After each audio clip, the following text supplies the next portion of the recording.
اللہ تیری رحمت ہو عافیت میں رکھنا۔ الحمدللہ رب العالمین والصلاة والسلام علی خاتم النبیین، اما بعد فاعوذ باللہ من الشیطان الرجیم، بسم اللہ الرحمن الرحیم۔ الصلاة والسلام علیک یا رسول اللہ وعلی آلک واصحابک یا حبیب اللہ۔ الصلاة والسلام علیک یا نبی اللہ وعلی آلک واصحابک یا نور اللہ۔ رسول اکرم نور مجسم صلی اللہ تعالی علیہ وآلہ وسلم کا فرمان برکت نشان ہے کہ تم اپنی مجلسوں کو مجھ پر درود پڑھ کے آراستہ کرو، کیونکہ تمہارا درود پڑھنا قیامت کے روز تمہارے لیے نور ہوگا۔ صلو علی الحبیب صلی اللہ تعالی علی محمد صلی اللہ علیہ وآلہ وسلم۔ ناظرین کرام، آج ایک مرتبہ پھر آپ سے ایک نئے ٹاپک کے ساتھ مخاطب ہیں، اور آج کا ہمارا موضوع بھی بڑا ہی بنیادی، اور یوں کہیے کہ میرے ساتھ جتنے بھی ناظرین موجود ہیں سبھی سے اس کا تعلق ہے، اور وہ موضوع ہے تربیت، ٹریننگ۔ تربیت ایک ایسا عنصر ہے، ایک ایسا کام ہے کہ جو انسان میں بہت زیادہ تبدیلی پیدا کرتا ہے۔ انسان کی جب پیدائش ہوتی ہے کسی سکل کے ساتھ پیدا نہیں ہوتا، بچہ ہوتا ہے، اس کو کچھ بھی نہیں پتا۔ جیسے جیسے شعور کی طرف بڑھتا ہے، جس ماحول میں پنپتا ہے، جیسی اس کی تربیت ہوتی ہے ویسا بن کر آگے بڑھتا ہے۔ یہ تربیت اگر کسی گروہ کی کر دی جائے تو وہ بہترین قوم کی شکل میں ابھرتی ہے۔ اگر 1000 غیر تربیت یافتہ افراد موجود ہوں تو وہ ایک ہجوم ہے، ایک گروہ ہے، کچھ لوگ ہیں جو کھڑے ہیں، اور وہی اگر تربیت یافتہ ہو جائیں تو پھر ان کا امپیکٹ بہت بڑھ جاتا ہے۔ تربیت ایک ایسی شے ہے، انسان تو انسان، جانور کی کر دی جائے تو وہ بڑے بڑے کارنامے کر دیتا ہے۔ جی ہاں، کئی جانور ہیں جو شکار کرتے ہیں، ان کو تربیت یافتہ اینیملز یا جانور کہا جاتا ہے۔ اگر 100 شکار موجود ہیں تو وہ اپنی تربیت کے مطابق اپنے ٹارگٹ پہ جائے گا، اور اس کو کتنا زخمی کرنا ہے، کیسے گرانا ہے، کھانا ہے نہیں کھانا، کیا کرنا ہے، وہ کر کے واپس آئے گا۔ یہی تربیت اگر پرندے کی کر دی جائے تو سینکڑوں کلومیٹر جا کر اپنا کام کر کے مالک کے گھر پر واپس آئے گا۔ تربیت یافتہ پرندہ جب اتنے حیرت انگیز کام کر سکتا ہے، جانور کر سکتا ہے، انسان تو اشرف المخلوقات ہے۔ اگر اس کو تربیت یافتہ کر دیا جائے تو پھر یہ آسمان کی بلندیوں کا سفر اختیار کرتا ہے، سمندر کی گہرائیوں میں غوطہ لگاتا ہے، ہواؤں کے دوش پر اڑتا ہے۔ یہی وہ تربیت ہے جس نے دعوت اسلامی میں وہ لوگ کہ جو ایک شخص کے سامنے کلام کرنے میں جھجکتے تھے، آج ہزاروں کے سامنے مبلغ بن کر بیان کرتے ہیں۔ تربیت ہی تو ہے جو انسان کو انسان بناتی ہے۔ بہت کچھ ہے اس موضوع پر کلام کرنے کو، انشاءاللہ آپ ہمارے ساتھ رہیں گے، آپ کا فیڈ بیک بھی چاہیے ہوگا۔ اسی طرح ایک اور پہلو، چونکہ ہمارا ٹائٹل ہے غلط یا صحیح، صحیح یا غلط، تو غلط تربیت بھی تو ہو سکتی ہے۔ کہا جاتا ہے کہ practice makes the man perfect, کہ پریکٹس جو ہے وہ انسان کو پرفیکٹ بناتی ہے۔ بچپن سے آپ نے سنا ہوگا، لیکن اس پر ایک اور بھی فلسفیکل گفتگو ہے کہ پریکٹس پرفیکٹ نہیں بناتی، صحیح پریکٹس پرفیکٹ بناتی ہے۔ واہ، اگر کسی چیز پر آپ غلط انداز پر بار بار پریکٹس کرتے رہیں تو آپ غلط چیز پر پختہ ہوتے چلے جائیں گے۔ Yes, training can be right, it can be wrong as well, غلط بھی تو ہو سکتا ہے۔ ہمارے معاشرے میں جو غلط لوگ ہوتے ہیں وہ بھی تو کسی معاشرے، کنبے، خاندان، دوست احباب کے ساتھ وقت گزارے ہوئے ہوتے، تو ان کا غلط امپیکٹ ہے۔ تو دونوں پہلوؤں پر انشاءاللہ غور کریں گے۔ مبلغین ہمارے ساتھ موجود ہیں، لیکن جلدی جلدی چائے پی رہے ہیں ہمارے نعت خوان اسلامی بھائی نور عالم بھائی بھی ہمارے ساتھ موجود ہیں۔ انشاءاللہ ان سے جو ہے وہ کلام بھی سنیں گے، اور کلام سے ابتدا کریں گے اس سلسلے کی آگے بڑھنے کی انشاءاللہ، پھر اس کے بعد اپنے موضوع پر مبلغین سے رہنمائی لیں گے۔ جی صلو علی الحبیب صلی اللہ تعالی علی محمد صلی اللہ تعالی علیہ وسلم صلی اللہ علیک یا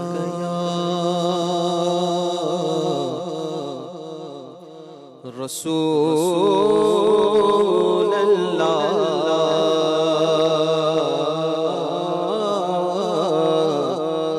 وسلم علیک یا حبیب اللہ وسلم علیک یا حبیب اللہ اللہ کی سرداب قدم شان ہے یہ انسان نہیں انسان وہ انسان ہے یہ قرآن تو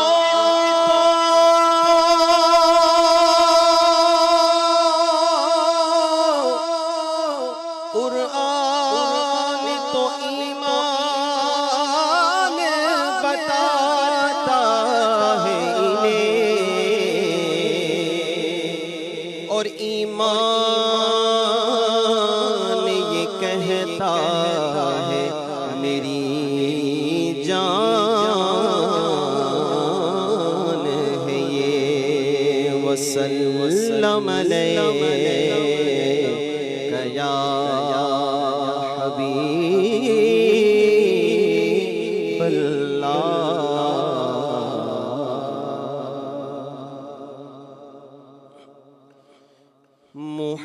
محمد مصطفیٰ نور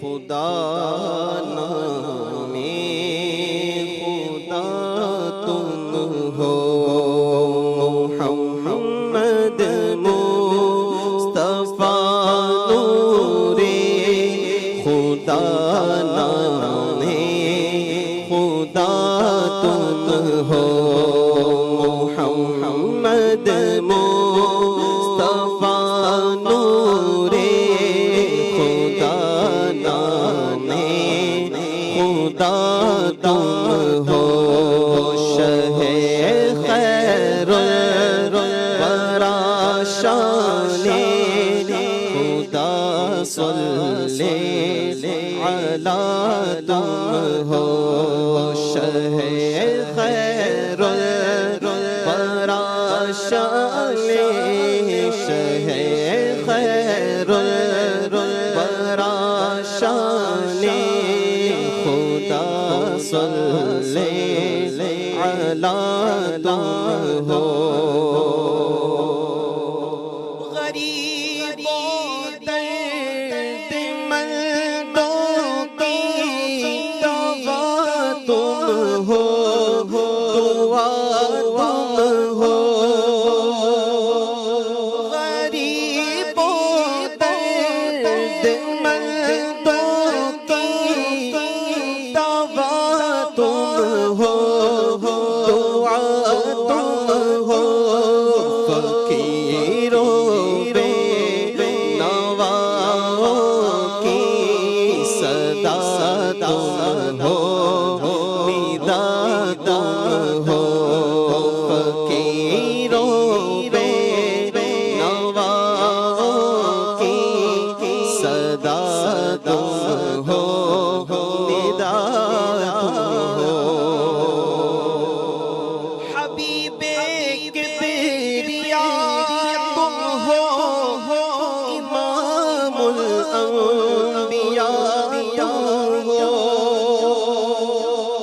حبیب کبریا تم ہو امام الانبیاء تم ہو محمد مصطفیٰ تم ہو محمد مجتبی تم ہو محمد مصطفیٰ تم ہو محمد مجتبی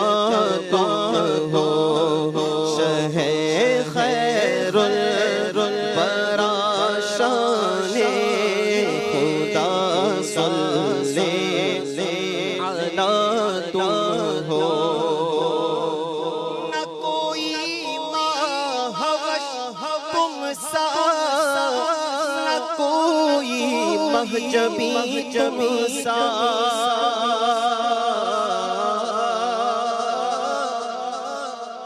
نہ کوئی مہوش تم سا نہ کوئی مہجبی تم سا حسینوں میں ہو تم ایسے کہ محبوب خدا تم ہو حسینوں میں ہو تم ایسے کہ محبوب خدا تم ہو خیر الورا شان خدا صلی علی تم ہو میں صدقے انبیاء کے یوں ہے محبوب سب لیکن میں صدقے انبیاء کے یوں تو ہے محبوب سب لیکن جو سب پیاروں سے پیارا ہے وہ محبوب خدا تم ہو جو سب پیاروں سے پیارا ہے وہ محبوب خدا تم ہو خیر الورا شان خدا صلی علی تم ہو ثانی ہو تم آقا نہیں ثانی کوئی جس کا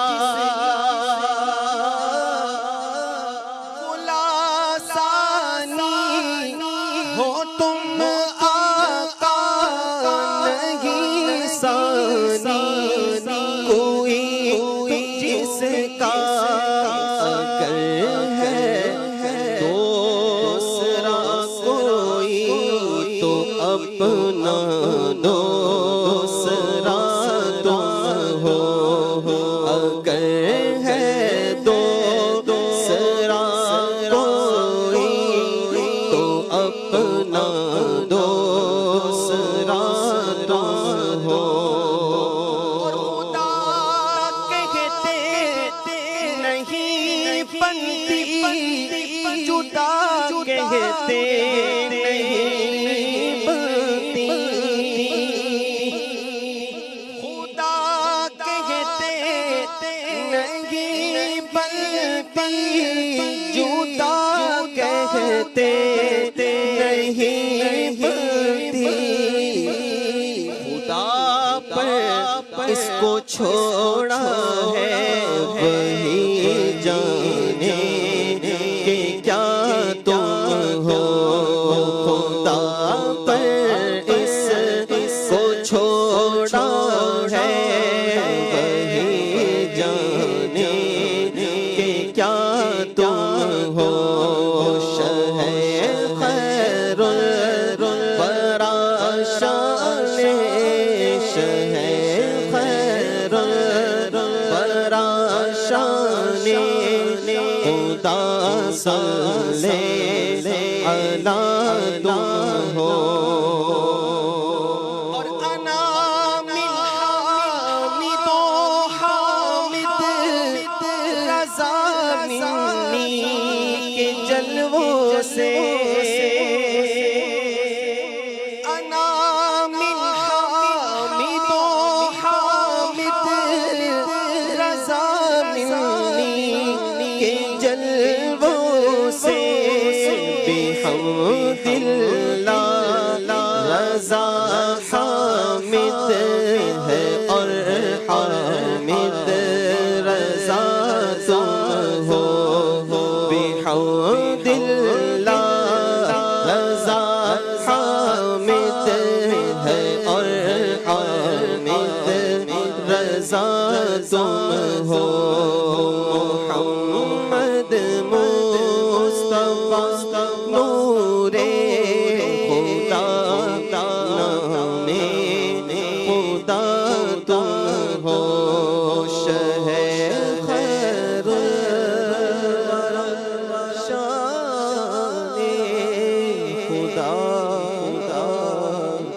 صلی علی تم ہو۔ سبحان اللہ، سبحان اللہ، کیا بات ہے، ماشاء اللہ، بہت ہی پیارا کلام سننے کی سعادت حاصل کی۔ اللہ پاک اس گھرانے پر اپنا خصوصی کرم فرمائے، ان کی برکتوں سے ہمیں مالا مال فرمائے۔ جی رضا بھائی، کیا فرمائیں گے؟ تربیت کی کیا اہمیت ہے، اور اس موضوع پر کچھ کلام۔ بسم اللہ الرحمن الرحیم۔ یقیناً تربیت وہ چیز ہے جس کی ہر ایک کو ضرورت ہوتی ہے، ہر ایک کو ناصح اور نصیحت، مربی اور تربیت کی ضرورت رہتی ہے، چاہے وہ زندگی کے کسی بھی موڑ پر کھڑا ہے، وہ عمر کے کسی بھی حصے سے تعلق رکھتا ہے۔ بالخصوص والدین کے لیے اولاد کی تربیت یہ کتنا ضروری ہے، اور یہ شریعت کے اعتبار سے بھی کتنا اہم ہے۔ حجت الاسلام حضرت سیدنا امام محمد بن محمد غزالی رحمۃ اللہ تعالی علیہ، آپ اس حوالے سے فرماتے ہیں کہ بچوں کی تربیت یہ والدین کے لیے اہم اور تاکیدی امر ہے۔ فرمایا کہ جو بچے ہیں یہ والدین کے پاس امانت ہیں، یہ وہ گوہر نایاب ہیں کہ جو ہر نقش و صورت سے پاک ہیں، خالی ہیں، ان پر جو نقش کر دیا جائے یہ اسے قبول کرتے ہیں، اور انہیں جو سکھا دیا جائے یہ اسی پر پھر کاربند رہتے ہیں۔ یعنی وہ چیز کہ جو بچوں کو تعلیم میں دے دی جائے، تربیت میں، اور وہ جو پہلی معلومات انہیں دے دی جائے، پھر وہ ان کے لیے، ان کے یوں سمجھ لیں کہ تختی پر ایسی راسخ ہو جاتی ہے، ایسی نقش ہو جاتی ہے، پھر اسی کے مطابق یہ زندگی گزارتے ہیں۔ تو انسانی زندگی میں اور بالخصوص اسلامی معاشرے میں اس چیز کی بڑی اہمیت ہے۔ خود سید عالم صلی اللہ تعالی علیہ وآلہ وسلم نے کئی مقامات پر صحابہ کرام علیہم الرضوان کو ادبوا اولادکم فرما کر یا دیگر الفاظ سے کہ اپنی اولاد کو یہ چیز سکھاؤ، اس چیز کا ادب سکھاؤ، اپنی اولاد کو علموا یہ تعلیم دو، اپنی اولاد کو اس چیز کا یہ معاملہ سکھاؤ، یوں بیان فرمایا۔ بلکہ نبی پاک علیہ الصلوۃ والسلام کا مبارک انداز بھی، حضرت انس رضی اللہ تعالیٰ عنہ جب حضور پاک علیہ الصلوۃ والسلام کی خدمت میں حاضر ہوتے تو بڑی چھوٹی عمر کے تھے، آپ کو انہیں نصیحت فرمانا، حضرت سیدنا امام حسن و حسین کو نصیحتوں کا انداز، اور اس چھوٹی سی عمر میں تربیت کے ذریعے اتنے بڑے کاموں کے لیے اسی وقت سے تیار کر دینا، یہ نبی پاک علیہ الصلوۃ والسلام کی سیرت سے ملتا ہے۔ تو الغرض تربیت جو ہے یہ وہ چیز ہے کہ جو ایک تو بحیثیت انسان ضروری ہے، اور پھر بحیثیت مسلمان یہ اور زیادہ اس کی تعلیم ہمیں ملتی ہے شریعت میں۔ اور پھر والدین اولاد کی تربیت کریں، اساتذہ ہیں وہ اپنے شاگردوں کی تربیت کریں، ہر بڑا چھوٹے کی تربیت کرے، یا ہر وہ جگہ کہ جہاں پر تربیت کی ضرورت ہے وہاں پر تربیت کی جائے۔ پھر اس کے طریقے ہیں، اس کے اسباب ہیں، اور اس کے کس طرح سے کسے کب کرنی ہے اور کب نہیں کرنی، ان سب پر انشاءاللہ مبلغین گفتگو فرمائیں گے۔ اور انشاءاللہ اس پہ ہم کلام کریں گے۔ عدنان بھائی، بچوں کی بات ہوئی، ابتدا ظاہر ہے جب بھی ہم کرتے ہیں تو یہیں سے کرتے ہیں، لیکن بچوں کی تربیت سے پہلے ماں باپ کی یہ تربیت ہونا کہ تربیت کرنا کیسے ہے، کیا یہ اہم نہیں؟ بالکل اہم ہے جی۔ سب سے پہلے یہ بات سمجھنے کی ہے تربیت ہے کیا چیز، تربیت کہتے کس کو ہیں؟ کیا کسی کو ڈانٹ دینا، کسی پر زور زبردستی اپنی سوچ کو مسلط کر دینا اور اس کو کسی ایک رستے پر چلنے کے لیے مجبور کر دینا، کیا یہ تربیت ہے؟ ایسا نہیں ہے۔ تربیت کہتے ہیں ربا یربی تربیتاً، کہتے ہیں کسی چیز کو آہستہ آہستہ خوبصورتی کی طرف نکھارنا اور اسے پروان چڑھا کر جو اس کا کمال ہے اس درجے تک پہنچا دینا۔ اور یہ جو اس کی ابتدا ہے، جو تربیت کی جو اصل ہے، وہ ہے ہی آہستہ آہستہ درجہ بدرجہ کسی چیز کو کمال تک پہنچا دینا۔ اب یہ کمال جو ہے وہ اس کے اوصاف کے اندر بھی ہو سکتا ہے، دیگر اور جو اس کے اندر صفات پائی جاتی ہیں ان کے اندر بھی ہو سکتا ہے۔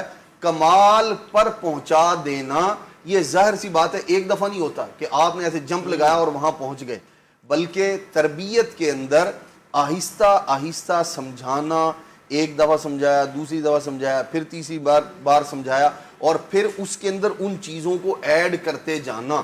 یہ ایسے ہی ہوتا ہے جیسے آپ نے کسی چیز کو، گلاس کو بھرنا ہو پانی سے تو اس کا ایک انداز ہے، آپ جگ سے جب پانی ڈالتے ہیں تو آہستہ آہستہ کر کے ایک انداز کے، اور اگر ایک دم سے آپ ڈالیں تو عام طور پر بعض اوقات جب اس طرح کا معاملہ ہو جاتا ہے تو پانی جو ہے وہ گر جاتا ہے، چھلک جاتا ہے کوئی بھی چیز. تو جب آپ نے کسی چیز کو کمال تک پہنچانا ہے تو پھر اس کے جو تقاضے ہیں ان کو بھی آپ کو پورا کرنا پڑے گا. اس کو یوں سمجھ لیجئے کہ جیسے ایک مالی ہے، پودوں کی وہ دیکھ بھال کرتا ہے، تو اس کا کام صرف یہ نہیں ہوتا کہ وہ پودوں کو پانی لگا رہا ہے، بیج اس نے لگا دیا ہے، پودے نکل آئے ہیں، اور اب اس کے بعد وہ روزانہ ان کی اس کو گوڈی کرتا ہے، اس کی جو ہے نا وہ کھیلیں جو ہیں جن پر وہ لگے ہوئے ہیں پودے ان کو درست کرتا ہے، کھاد دے رہا ہے، ان کو خوراک بہم پہنچا رہا ہے. ایک وقت تک تو یہ کام ہوتا ہے، لیکن اس کے بعد ایک مزید اضافہ یہ ہوتا ہے، جب پودا شاخیں نکالنا شروع کرتا ہے تو پھر اس کی اضافی شاخیں جو اس کے حسن کو بھدا کر رہی ہوتی ہیں ان کو تراش خراش کر کے اس کی خوبصورتی میں اضافہ کرنا یہ بھی مالی کا کام ہوتا ہے. ورنہ ہوگا کیا، بعض اوقات ایسا ہوتا ہے کہ اگر پودے کو اس کی اپنی یوں کہہ لیں آزادی پر چھوڑ دیا جائے کہ وہ جیسے چاہے بڑھے، تو بعض اوقات وہ جو پودے سے مقصود ہوتا ہے، یعنی بعض پودے وہ ہوتے ہیں جن کا جیسے سرو ہے، تو اس کا لمبا قد ہونا، دراز قد ہونا، یہ اس کے حسن میں اضافہ کرتا ہے، باعث حسن ہوتا ہے. لیکن ہر پودے کا دراز قد ہونا وہ اس کے حسن میں اضافہ نہیں کرتا. بعض پودے پھیلے ہوئے اچھے لگتے ہیں، بعض کا دراز قد ہونا ان کی خوبصورتی میں اضافہ کرتا ہے، اور بعض کا مخصوص انداز میں بڑھنا، پھلدار جو درخت ہوتے ہیں عام طور پر اس کے اندر ان کا بہت زیادہ اونچا ہونا یہ پسند نہیں کیا جاتا. تو یہ جو مالی اس پودوں کے ساتھ تراش خراش کر رہا ہوتا ہے یہ دراصل اس کی تربیت کر رہا ہوتا ہے، پودے کی اس کو کمال کی طرف پہنچا رہا ہوتا ہے. اگر اس کا طول لمبا ہونا یہ کمال ہے تو پھر وہ اس کو اسی انداز میں بناتا ہے، سنوارتا ہے تاکہ یہ اپنے کمال کو پہنچ جائے. اور اگر کسی اور انداز میں اس کا کمال ہے تو ان کو اسی انداز میں وہ لے رہا ہوتا ہے. یہ وہ ظاہری طور پر نظر آنے والی مثالیں ہیں جو ہمیں تربیت کی اہمیت سمجھاتی ہیں کہ یہ انداز ہونا چاہیے. آدمی آہستہ آہستہ کمال کی طرف لے کر جائے. وہ کسی بھی چیز کو ہو سکتی ہے، جیسے آپ نے ابتدا میں بڑی پیاری تمہید ذکر فرمائی کہ سمجھانے پر جانور اور پرندے بھی سمجھ جاتے ہیں، اور پھر بعض اوقات جو ان کی طبیعت میں سرکشی ہوتی ہے، تربیت اس سرکشی کو اطاعت اور فرمانبرداری میں تبدیل کر دیتی ہے، اور پھر بندہ جیسے کہتا ہے اس انداز میں وہ عمل کرنا شروع کر دیتا ہے. تو جب جانور تربیت سے سدھر جاتا ہے، سدھ جاتا ہے، تو انسان تو بدرجہ اولا اس کا حقدار ہے کہ اس کو اگر کسی جانب موڑا جائے، بتایا جائے، رستے کی طرف اسے چلایا جائے تو وہ احسن انداز میں اور بڑے خوبصورت انداز میں اس رستے کو پر چلنے کے لیے تیار اور آمادہ ہونا چاہیے. ماشاءاللہ بہت خوبصورت. اور ایک بیسک کانسیپٹ جو ہے اب تک ڈسکس ہوا کہ آہستہ آہستہ تربیت ہوتی ہے اور حسب موقع ہوتی ہے، اور جیسا شخص اور جیسا اس نے بننا ہے، جیسا اس کا کمال اس کے مطابق ہوتی ہے. اب اس کو اگر یوں دیکھیں کہ اگر کوئی فٹ بال کا کھلاڑی ہے تو اس کو فیلڈنگ کی پریکٹس تو نہیں کروائی جائے گی نا، کیونکہ اس کا مقصد جو ہے وہ فٹ بال کھیلنا ہے، کرکٹ کھیلنا نہیں ہے. تو اسی طرح اگر کسی نے انجینئر بننا ہے تو اس کی تربیت جدا ہوگی، ڈاکٹر بننا ہے تو جدا ہوگی. کسی نے قرآن پڑھنا ہے، قاری بننا ہے تو اس کی تربیت جدا ہوگی. کسی نے عالم بننا ہے تو اس کا ماحول اور اس کی جو پرورش ہے وہ جدا ہوگی. تو ایک بڑی بنیادی بات ہے کہ ہمیں یہ سمجھا. اچھا، بعض چیزیں ہیں جو سبھی کو سیکھنی ہیں، یعنی کہ جو بھی شریعت کی بنیادی چیزیں ہیں وہ تو بلا تفریق سب کے لیے جو لازم ہے، ضروری ہیں، وہ تو سب کے لیے ہیں. لیکن پھر اس کے بعد جو ہے جب آپشنز کی بات ہم کرتے ہیں تو پھر یہ اکارڈنگلی ہونا چاہیے.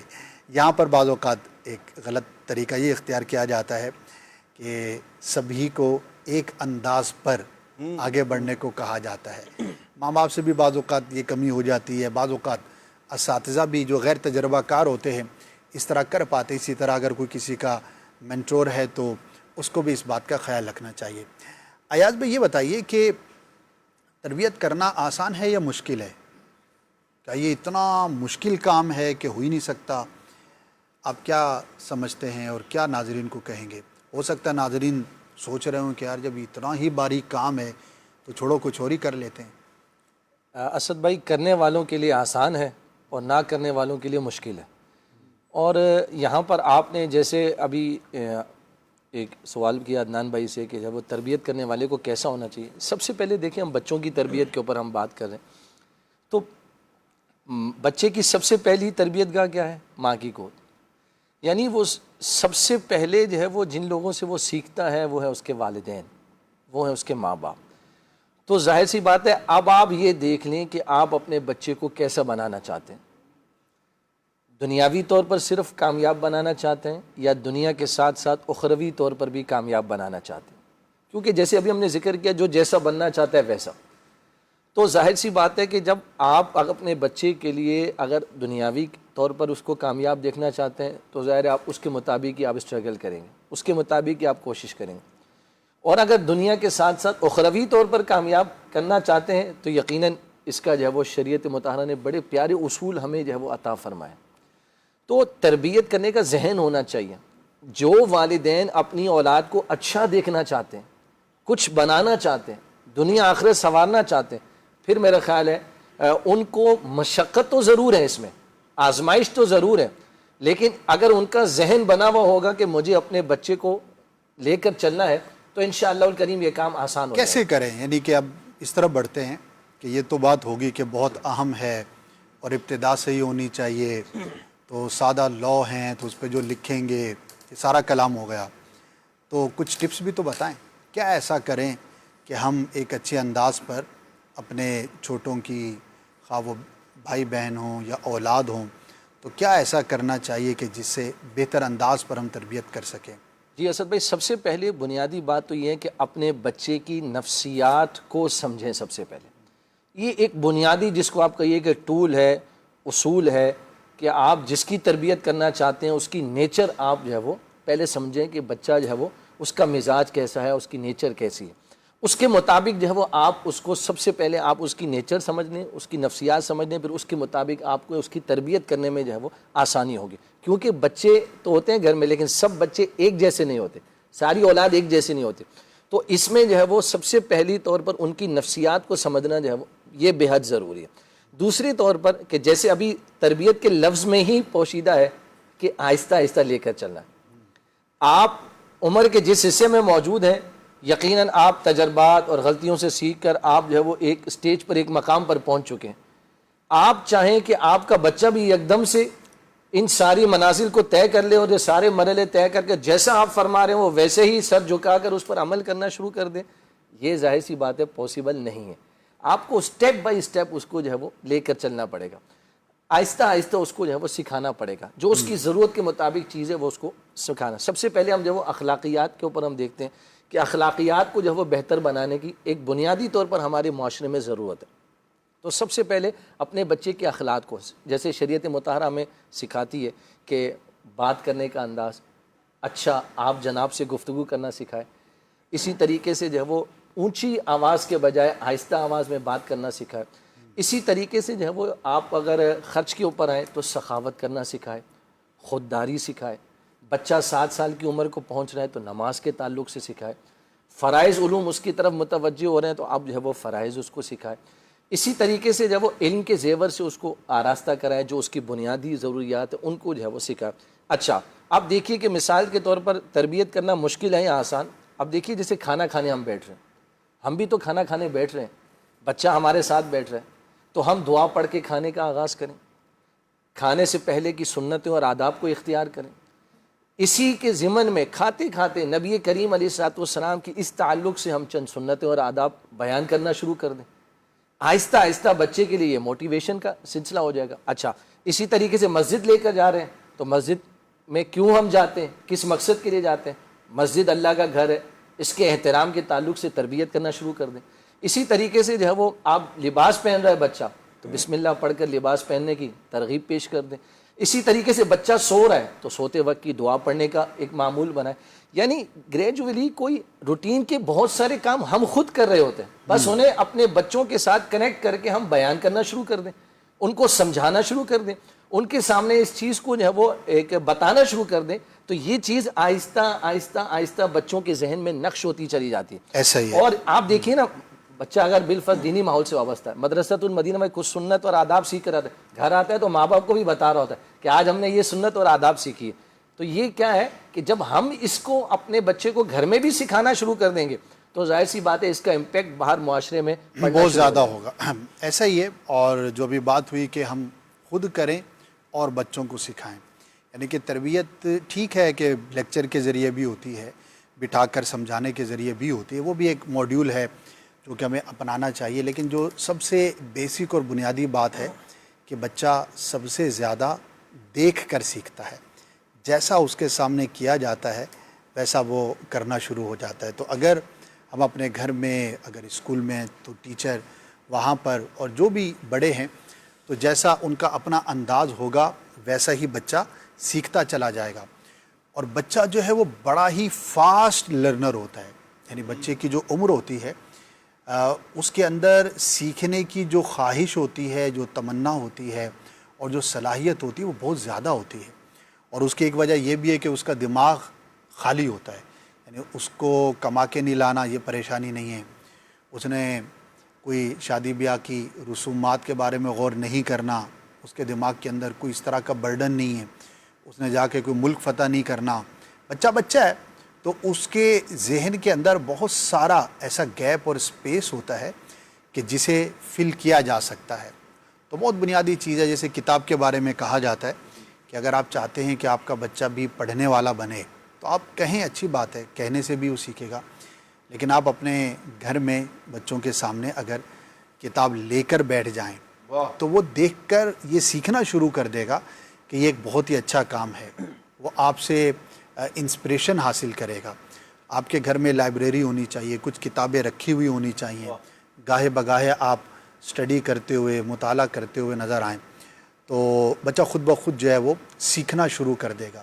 اور یہ جو لرننگ ہے, یہ جو پروسیجر ہے, یہ کوئی ایک الگ سے کائنات کے اندر چیز نہیں ہے. یہ ہماری ڈیلی روٹین کے اندر شب و روز کے جو کام ہیں انہی کے ساتھ ہی مرج ہو کر اگر آگے بڑھے گی تو انشاءاللہ ہم بہت اچھے انداز پر سکھانے میں کامیاب ہوں گے. رضا بھائی, آپ ماشاءاللہ ٹیچر بھی ہیں. میں آپ سے یہ پوچھنا چاہوں گا کہ ایک دو کیا ایسے بڑے چیلنجز آپ دیکھتے ہیں کہ جن کی طرف بڑوں کی توجہ کم ہے یا نہیں ہے, اور اس کی وجہ سے بچہ جو ہے وہ سیکھنے سے محروم رہ جاتا ہے. یا یوں کہیے کہ کمپیریٹیولی پہلے, اگر آج سے ہم 25-30 سال پہلے, کیا ایسی کچھ عادات تھیں کہ جو بچوں کے سامنے کی جاتی تھیں اور اس سے بچہ انسپریشن حاصل کرتا تھا, اور اب اس کے اندر کوئی کمی ہو گئی یا اس کی طرف توجہ کم ہو گئی, کیا کہیں گے؟ اس حوالے سے ایک تو یہ بات کہ طالب علم جو ہوتا ہے, اسٹوڈنٹ جو ہوتا ہے, اسے کچھ گھنٹے کے لیے تو کسی ادارے میں بھیجا جاتا ہے اور یقیناً والدین اس حوالے سے بڑا سوچتے ہیں اور اس بچے کے لیے اس کے مستقبل کا لحاظ کرتے ہوئے ایک خاص راہ چنتے ہیں جو کہ اس کے لیے یقیناً مفید ہوتی ہے. لیکن اس کے ساتھ ساتھ گھر کے اندر اس بچے کے ساتھ بیٹھنا یا اس کی ڈائری چیک کرنا, اس کے کام چیک کرنا, اس سے جو درپیش معاملات ہیں, جو مشکلات ہیں, اس کے بارے میں دریافت کرنا, اور پھر اسی کے ساتھ ساتھ جس ادارے میں وہ طالب علم پڑھ رہا ہے, وہ بچہ پڑھ رہا ہے, اس ادارے سے منسلک رہنا. حضرت سیدنا عمر بن عبد العزیز رحمۃ اللہ تعالی علیہ کے حوالے سے میں پڑھ رہا تھا. آپ نے اپنی اولاد کے لیے بڑے ماہر استاد, اپنے شیخ جن سے آپ نے خود بھی سیکھا تھا, حضرت محمد ابن کیسان رحمۃ اللہ تعالی علیہ, بہت بڑے عالم تھے, انہی کا انتخاب کیا اور انہی کے حوالے اپنی اولاد کی. اور پھر نہ صرف استاد سے منسلک رہتے خطوط کے ذریعے, بلکہ اپنے بیٹے کو بھی نصیحتوں کے خط لکھتے رہتے, اور یوں مسلسل مستقل طور پر, بلکہ اس طرح کے وہ خطوط تھے کہ بیٹا آپ کے لیے میں نے اس امر کو پسند کیا, اپنے اس شیخ کو پسند کیا جس سے میں نے سیکھا, اور میں نے سمجھا کہ آپ کے لیے سب سے اچھے ہیں. اور پھر میں یہ چاہتا ہوں کہ جن چیزوں میں آپ اس بات کی طاقت رکھتے ہیں کہ آپ میرا ساتھ دیں ان معاملات میں, کہ جو اللہ نے مجھے ذمہ داریاں دی ہیں, تو آپ اس کے لیے خود کو تیار کریں, آپ ابھی سے ویسے بنیں. یہ چیز اچھا. اسی طرح حضرت سیدنا سہل بن عبداللہ تستری رحمۃ اللہ تعالی علیہ, آپ کے بارے میں آتا ہے کہ 3 سال کی عمر تھی, ابھی بات ہو رہی تھی کہ بچہ دیکھ کر بڑا کچھ سیکھتا ہے.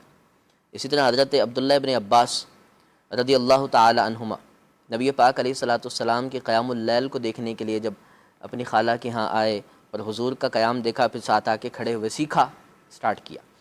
حضرت سہل بن عبداللہ تستری رحمۃ اللہ تعالی علیہ اپنے ماموں جان کے ہاں تھے, 3 سال کی عمر تھی، دیکھا رات کو قیام کر رہے ہیں. اچھا ماموں جان نے بھی اس چیز کو دیکھا، صرف نظر نہیں کیا کہ بیٹا دیکھتا ہے اٹھ کے مجھے کہ میں کیا کر رہا ہوں. چند دن بعد آپ نے کہا کہ کیا تم اپنے اس رب کو یاد نہیں کرو گے جس نے تمہیں پیدا کیا ہے؟ ماموں اس 3 سال کے بچے سے کہہ رہے ہیں. تو حضرت سہل بن عبداللہ کہتے ہیں کہ میں کیسے یاد کروں؟ تو اب بچپن میں وہ ایک جملہ سکھایا، اس بات کو آپ نے روزانہ 3 بار دہرانا ہے. اللہ معیہ، اللہ ناظر الیہ، اللہ شاہدی. اللہ میرے ساتھ ہے، اللہ مجھے دیکھ رہا ہے، اللہ میرا گواہ ہے.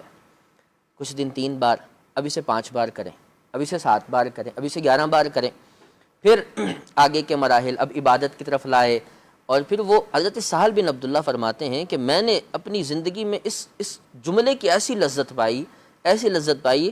ان کو بڑے کمال کے صوفیہ میں لکھا جاتا ہے، اور یہ وہ ہستی تھیں کہ جن کے بارے میں ان کے معاصرین لکھتے ہیں کہ ہم نے کبھی ان کو ساری زندگی جو کی روٹی کے ساتھ نمک کھاتے ہوئے بھی نہیں دیکھا. اس قدر یہ دنیا سے بے رغبت ہوئے کہ بچپن میں ایسی تربیت تھی. تو ایک تو بچہ دیکھ کر سیکھتا ہے، دوسرا والدین اگر اس کے ادارے اور خود بچے کے ساتھ بھی منسلک رہیں اس کی تعلیم کے حوالے سے کہ وہ کیا سیکھ رہا ہے اور اسے کیا سیکھنا چاہیے یا اس کی رپورٹ کیسی ہے، تو اس کا بہت فائدہ ہوتا ہے. ماشاءاللہ بہت بنیادی بات ہے، اور یہاں پر وقت دینا پڑے گا. یہ جتنی بھی باتیں ہیں ادارے سے وابستہ رہنا، تو یہ ہیں تو 4 الفاظ لیکن ہیں بڑے مشکل.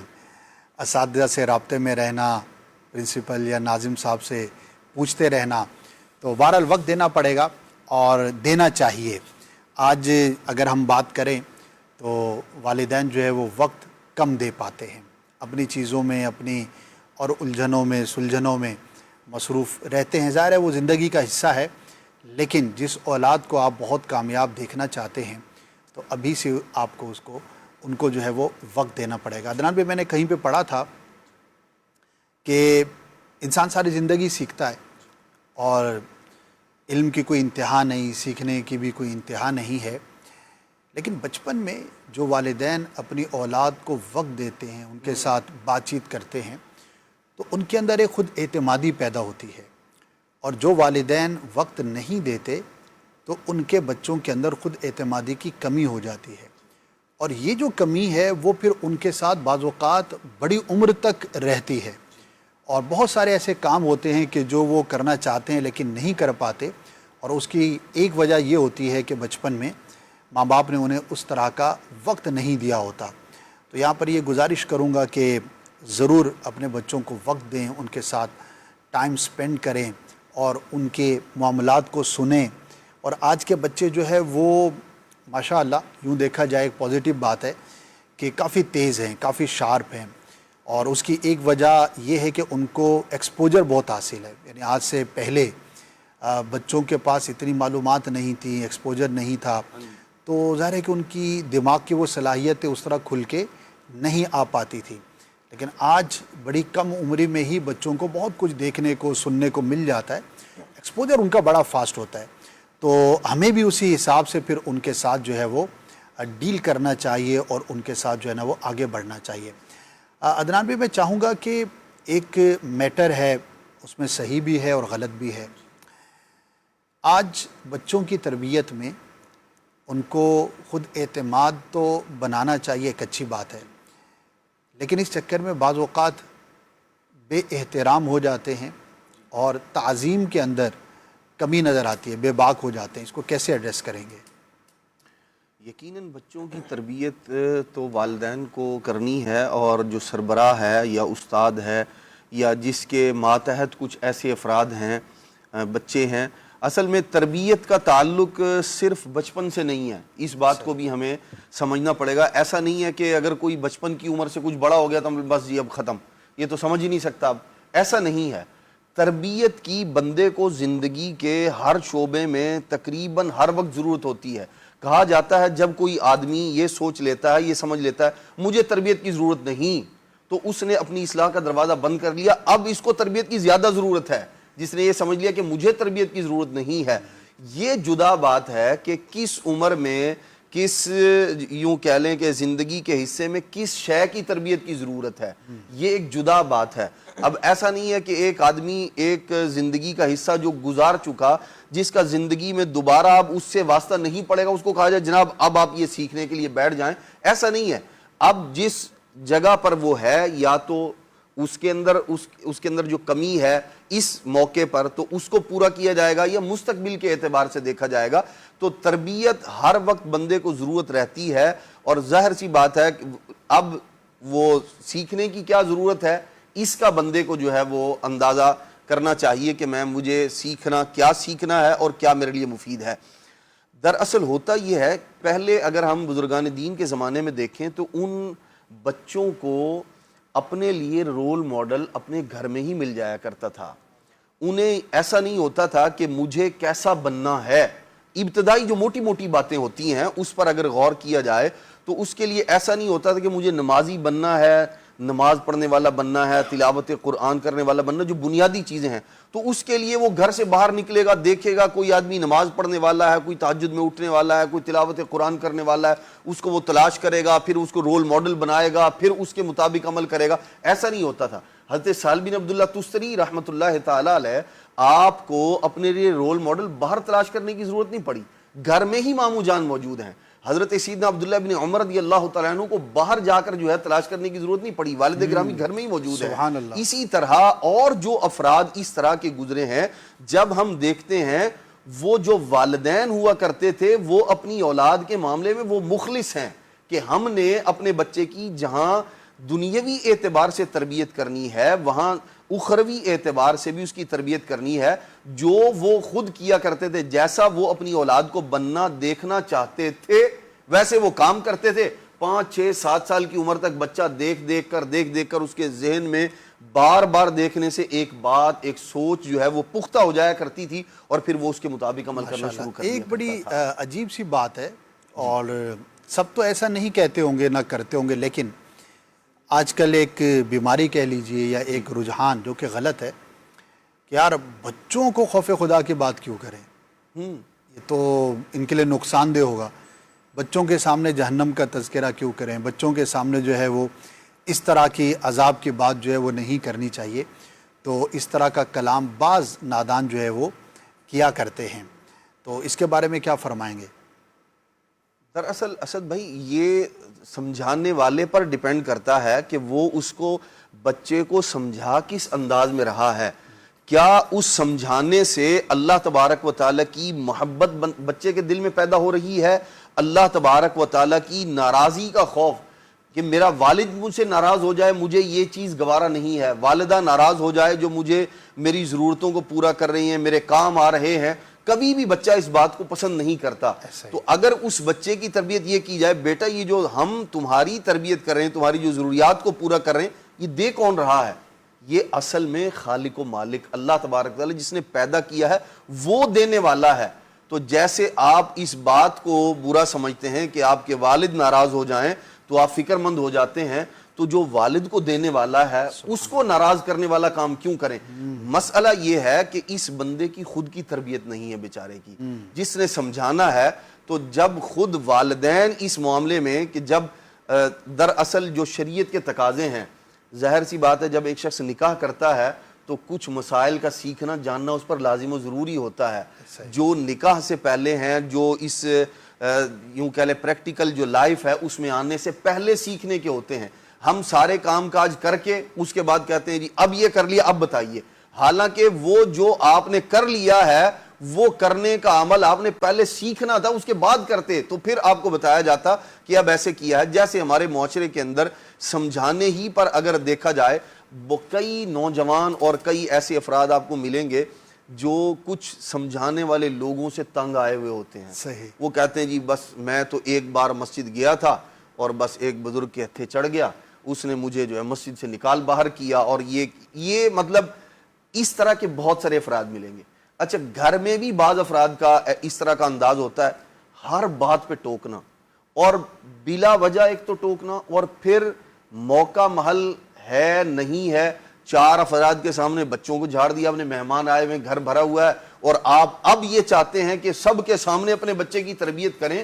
تو آپ معذرت کے ساتھ آپ نے پہلے ہی بچے کو یوں کہہ لیں وہ جو سمجھانے والی بات تھی نا اس کو پہلے ہی ختم کر دیا، اور اب آپ یہ چاہتے ہیں کہ یہ میری بات نہیں مان رہا، سن نہیں رہا، تو آپ نے یہ انداز غلط اختیار کیا ہے۔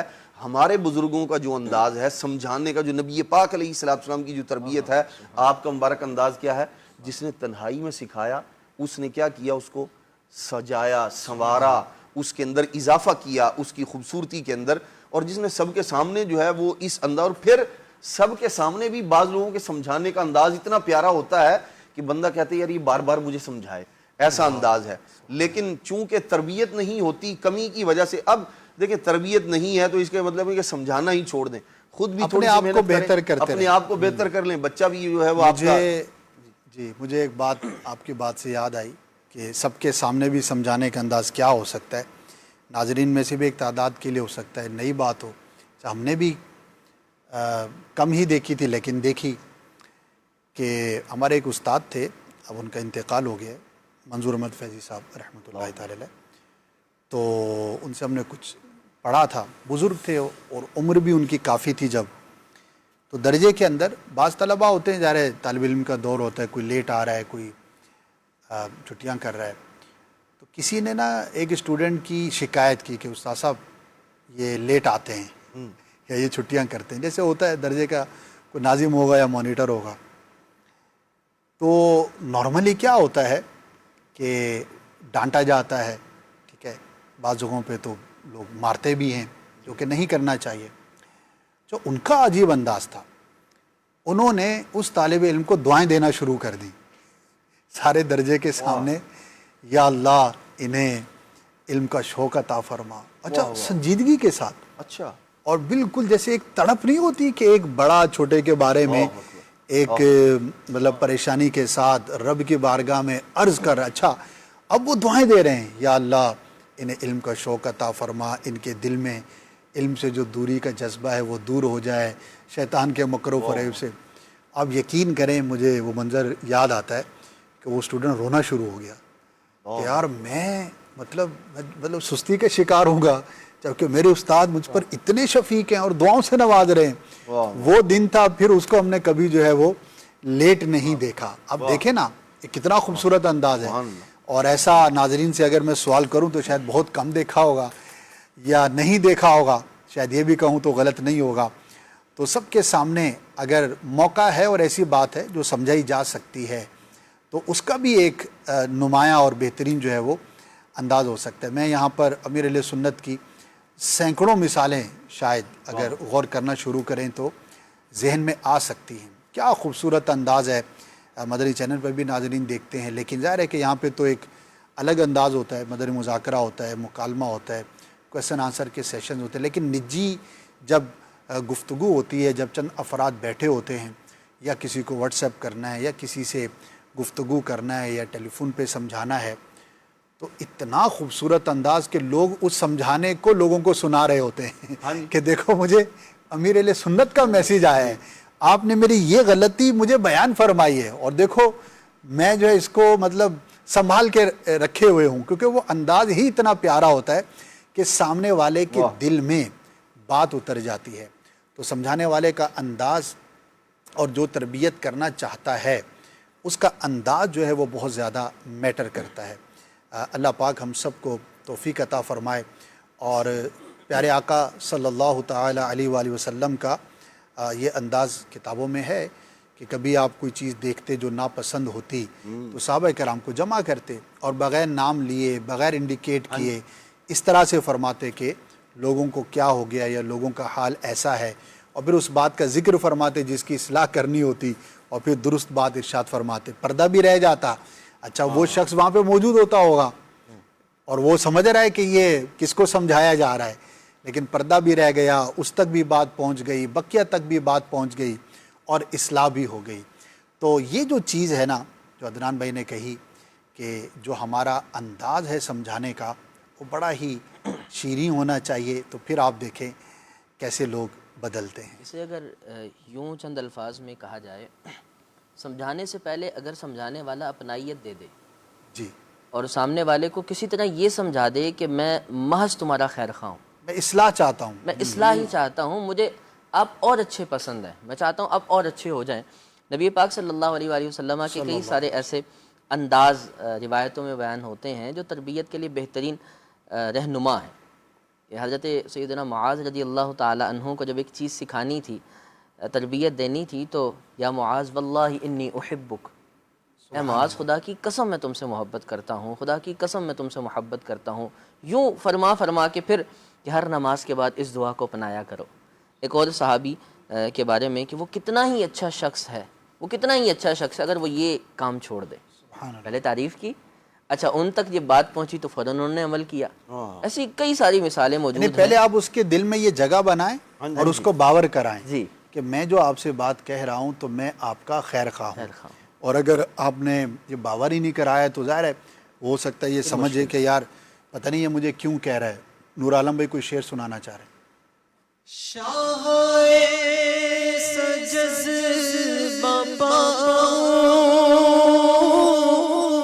کہ میں خوب سیکھ جاؤں شاہ ایسا جذبہ کہ میں خوب سیکھ جاؤں تیری سنت سکھانا، تیری سنت سکھانا، مدنی مدینے والے میری عادتیں ہو بہتر، بنو سنتوں کا پیکر، میری عادتیں ہو بہتر، بنو سنتوں کا پیکر، مجھے متقی بنانا، مدنی مدینے والے مجھے متقی بنانا، مدنی مدینے والے. ایک اور بڑا امپورٹنٹ فیکٹر ہے ایاز بھائی کہ حوصلہ افزائی سب کے سامنے کریں اور کھل کے کریں، اور اگر کسی کو تنبیہ کرنی ہے وہ اکیلے میں کریں. اور عموماً ہم اس کا الٹ دیکھتے ہیں، حوصلہ افزائی کریں گے بھی تو اتنی سی کنجوسی کے ساتھ جیسا کہ اس کو لگتا ہے کہ یار زبردستی جو ہے نا وہ جیب سے حوصلہ افزائی نکل رہی ہے، یا بس حوصلہ افزائی کرنے کو بس کر دی، اور جب غلطی ہو تو ڈانٹ اتنی زیادہ. کیا کہیں گے، ہونا کیا چاہیے اور معاشرے میں مناظر کیا ہیں ایاز بھائی؟ صحیح تو یہ ہے اسد بھائی کہ حوصلہ افزائی زیادہ ہونی چاہیے، اور ڈانٹ ڈپٹ جو ہے ضرورت کے مطابق ہونی چاہیے. صحیح. اور اس کے اندر جو ہے وہ ایک چیز یہ ہے کہ جیسے بچے کی کوئی ایسی ایکٹیویٹی یا کوئی عادت ایسی سامنے آتی ہے، بالفرض رزلٹ کا معاملہ سامنے آتا ہے، یا کوئی بالفرض گھر پہ بچے کی کسی عادت کے بارے میں بتایا جاتا ہے، اب وہ فوراً ریئیکٹ کرتے ہوئے، اگر کوئی برا ایسی کوئی عادت ہے تو اس کے اوپر فوراً ریئیکٹ کرتے ہوئے بچوں کو سب کے سامنے ہی جو ہے وہ ڈانٹ دیا جاتا ہے. تو یاد رکھیے کہ اس سے جو ہے وہ بچے کی شخصیت متاثر ہوتی، اس سے بچے کا جس کو آپ کہیے کہ کانفیڈنس لیول جو ہے یہ بھی کم ہوتا ہے، اس کی خود اعتمادی میں بھی کمی پیدا ہوتی ہے. حوصلہ افزائی آپ کی تھپکی، آپ کے ایک جملہ، اچھا جملہ، یہ آپ کے بچے کو یوں سمجھیے کہ کئی گنا آگے لے کر جا سکتا ہے. اور یہ چیز ہے وہ آپ کے بچے کے اندر جس کو آپ کہیے کہ حوصلہ اور اعتماد کو جو ہے وہ بحال کرتی. تو چھوٹی چھوٹی چیزوں میں بچوں کی حوصلہ افزائی کرنا سیکھے. بالفرض مثال کے طور پر اگر آپ کے بچے نے نماز پڑھی ہے تو اس کو زبردست انداز میں شاباش پیش کریں، ارے آج ماشاءاللہ میرے بیٹے نے نماز پڑھی، آج 5 نمازیں پڑھی ہیں ماشاءاللہ. اب جیسے بچے آتے ہیں تو آ کر بتاتے ہیں پاپا آج میں نے سبق پڑھا ہے، آج میں نے قرآن پاک کا سبق، ارے ماشاءاللہ آج تو میرے بیٹے نے قرآن پڑھا ہے، زبردست.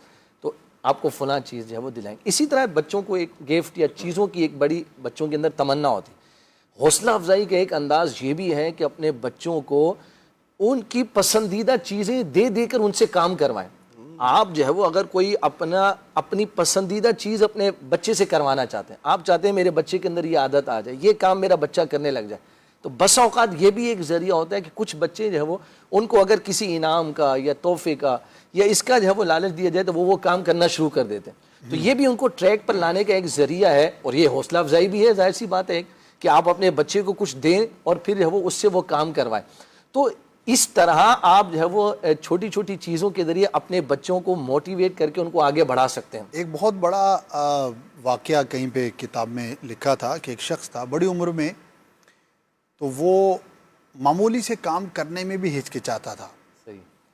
اور نارملی جو لوگ کر لیتے ہیں تو وہ کرنے میں بھی اس کو بڑی مشکل ہوتی تھی. تو اس سے کسی نے پوچھا, بھائی کیا ایسا ہے کہ تم آگے نہیں بڑھ رہے, یا تم بڑے کاموں کی طرف رغبت نہیں رکھتے, پریشان ہو جاتے ہو؟ تو اس نے کہا کہ میں چھوٹا تھا تو کسی بڑے نے مجھے کسی کام کے بارے میں بڑے زور شور سے کہا تھا کہ تم یہ نہیں کر سکتے. ماں نے یا باپ نے کہا ہوگا کہ بھئی تم تو انتہائی نالائق ہو, تم تو کبھی زندگی میں کوئی بڑا کام کر ہی نہیں سکتے. تو وہ 30-40 سال کی عمر میں بھی یہ کہتا ہے کہ آج بھی میں کوئی بڑا کام کرنے لگتا ہوں تو مجھے ماں یا باپ کے وہ الفاظ دماغ میں آتے ہیں کہ تو کبھی کوئی اچھا کام کر ہی نہیں سکتا. اور وہ جو الفاظ کی گونج ہے آج بھی میرا پیچھا کیا ہوئے ہے اور میری ذات پر امپیکٹ ہے. اچھا ہو سکتا ہے یہ اگر واقعی سچا واقعہ ہو تو کسی ایک کو اتنا زیادہ امپیکٹ ہو کہ اس کو یہ جملہ ہی یاد آ جاتا ہو. ضروری نہیں کہ جملہ یاد آئے, لیکن ہمارے سب کانشیس مائنڈ کے اندر بعض اوقات کوئی چیز گھر کر جاتی ہے, ہمیں پتہ ہی نہیں ہوتا کہ میں کیوں ناکام ہو رہا ہوں. کئی ایسے آپ معاشرے کے اندر افراد دیکھتے ہیں کہ بڑا پیچھے پیچھے رہیں گے, 4 افراد ہیں تو چوتھے یہ ہوں گے ہیں. اگر کوئی مثال ہے کھانا کھانے گئے ہیں تو ان کے اندر یہ بھی کانفیڈنس نہیں ہوگا کہ آرڈر ہی دے سکیں ہیں. کوئی اگر فیصلہ کرنا ہے کہیں جانے کا تو 4 کے اندر بعض اوقات ایک ہوتا ہے وہ فیصلہ ہی نہیں کر پاتا کہ ہم نے کون سی بس سے جانا ہے یا ٹرین سے جانا ہے. اچھا 6 دوست بیٹھے ہیں, بھئی کہیں گھومنے جانا ہے, تو بعض ہوتے ہیں تو وہ بڑے ڈیشنگ ہوتے ہیں اور وہ ساری پلاننگ بتا رہے ہوتے ہیں, اور ایک ان کے اندر ایسا ہوتا ہے کہ جس کے منہ سے کوئی لفظ ہی نہیں نکلتا, ہاں ٹھیک ہے یہ کہہ رہے ہیں یہ بھی ٹھیک ہے, آپ کہہ رہے ہیں یہ بھی ٹھیک ہے. تو وہ جو بیچارہ ہے نا جو پیچھے رہ جانے والا ہے, تو بعض اوقات ایک بڑا سبب یہ ہوتا ہے کہ اس کو بچپن میں یہ کہا گیا ہوتا ہے کہ تو تو ناکارہ ہے, تو تو کچھ کر ہی نہیں سکتا. یہ انتہائی غلط طریقہ ہے. اور آپ یقین کریں اگر آپ ماں باپ ہیں تو آپ کے لیے, اگر آپ ٹیچر ہیں تو آپ کے لیے, آپ دوست ہیں تب بھی, آپ بڑے ہیں, بھائی ہیں, اگر آپ بڑی بہن ہیں, کوئی بھی ہیں, آپ یقین کریں کہ یہ الفاظ سامنے والے کو تباہ کر سکتے ہیں. اچھا خالی بچے کے ساتھ نہیں ہے, بڑوں میں بھی یہ ہے کہ اگر بڑوں میں سے کسی کو بار بار یہ کہا جائے کہ تم تو اتنے بڑے ہو کر بھی نکمے ہو ہیں, تم گدھے کے گدھے ہی رہے, تم تو کچھ کر ہی نہیں سکے, اتنی عمر ہو گئی, اپنا قد دیکھو اور اپنی حرکتیں دیکھو, فلاں جو تمہارا ساتھی تھا وہ دیکھو کہاں پہنچ گیا اور تم یہاں اور ایسے ہی رہو گے. تو یہ خالی بچے کے ساتھ نہیں ہے, بڑے کے ساتھ بھی ہے.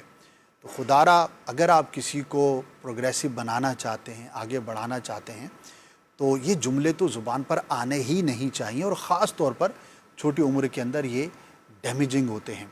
تو ان جملوں سے ہمیں بچنا چاہیے. امیر اہل سنت سے بعض اوقات سوالات ہوتے ہیں کہ آپ نے اتنی بڑی تحریک بنا لی, تو کیسے بنا لی؟ تو آپ ہمیشہ آپ کا انداز ہے کہ اللہ کی رحمت کا تذکرہ کرتے ہیں, سرکار صلی اللہ علیہ وسلم کی کرم نوازی بیان کرتے ہیں. جب اسباب کا ذکر کرتے ہیں تو بعض اوقات یہ آپ اظہار فرماتے ہیں کہ میں دونوں ہاتھوں سے اسلامی بھائیوں کی پیٹھ تھپکتا رہا اور دعوت اسلامی یہاں تک پہنچ گئی. بارہا آپ نے اس بات کا اظہار کیا ہے کہ میں حوصلہ افزائی کرتا رہا, اور آج تک حوصلہ افزائی فرماتے ہیں. ہم کتنی غلطیاں کرتے ہیں, آپ حوصلہ افزائی فرماتے ہیں, تفہیم کرتے ہیں, اور بڑا ہی خوبصورت ایک انداز ہوتا ہے. تو اس عمر کے اندر بھی آپ کی عادت کریم ہے اور شروع سے ہی ہے. تو آپ دیکھیں کہ اتنی بڑی تحریک کے بانی ہوئے اور پھر اس کو کہاں سے کہاں تک پہنچا. اسی طرح دنیا کے کوئی بھی آپ بڑے افراد دیکھیں کہ جنہوں نے بہت سارے افراد کی تربیت کی ہوگی, تو یہ عنصر ان کے اندر ضرور پایا جائے گا. ایک چیز اور یہاں پر عرض کرنا چاہوں گا کہ کمپیریزن کرنا بھی ذرا کم کریں. جو والدین ہیں دوسرے لوگوں کی مثال دے کر اپنے بچوں کو ڈی موٹیویٹ نہ کریں. اب وہ کسی دیکھا وہ فلاں کے بچے کہاں سے کہاں پہنچ گئے اور تم ایسے کے ایسے ہی رہو گے، ایسا انداز بھی والدین کو اختیار نہیں کرنا چاہیے۔ کسی کا اچھا اگر کوئی کام ہے تو وہ آپ ترغیب کے طور پر بیان کر دیں کہ ماشاءاللہ فلاں بچے نے یہ کام کیا، میرا بیٹا بھی کرے گا انشاءاللہ تعالی۔ یہ انداز تو پازیٹیو ہو سکتا ہے، لیکن دیکھا اس کے بچے آگے نکل گئے، انہوں نے تو یہ کر لیا، اسکول میں پہلی پوزیشن لے کر آئے اور تم وہیں کے وہیں 14ویں نمبر پر آ رہے ہو، فلاں نمبر پر پوزیشن لی ہے۔ تو ان چیزوں سے بچہ جس قدر متاثر ہوتا ہے یہ اس کی شخصیت کو ایک ڈیمیج کرنے والی چیز ہے، اور اس سے اس کا جو حوصلہ افزائی والا جو ہے معاملہ وہ نیچے آتا ہے۔ ایک چیز یہ، اور دوسرا جو سب کے سامنے اصلاح کرنے کا اسد بھائی ایک نقصان جو ہوتا ہے جو آبزرو کیا ہے، جیسے آپ نے شروع میں فرمایا تھا کہ بالخصوص آج کل کے جو بچے ہیں وہ بہت زیادہ شارپ مائنڈ ہے، تو یہ چیز نوٹ کی ہے کہ اگر بچے کو کسی کے سامنے اصلاح کی گئی ہے نا تو وہ آ کر مطلب بچے رونا شروع کر دیتے ہیں اور اس کا اظہار کرتے ہیں کہ سب کے سامنے کیوں بولا پاپا، اکیلے میں بول دیتے ہیں، یا استاد نے اگر سب کے سامنے پوری کلاس کے سامنے بولا ہے تو وہ آ کے والدین کو بتا رہے ہوتے ہیں آج ٹیچر نے مجھے سب کے سامنے یہ بات کہہ دی۔ تو یہ چیز بھی ہمیں اس بات کی طرف ہماری کو اشارہ کرتی ہے کہ ہمیں اصلاح جو ہے وہ تنہائی میں بچوں کی خاص طور پر موقع محل کے حساب سے ان کی اصلاح جو ہے وہ تنہائی میں کرنے کا اہتمام کریں، اور جو حوصلہ افزائی ہے وہ سب کے سامنے کریں تو انشاءاللہ وہ ان کو چار چاند لگا دے گی، وہ ان کو آگے بڑھنے کا حوصلہ دے گی اور ہمت دے گی۔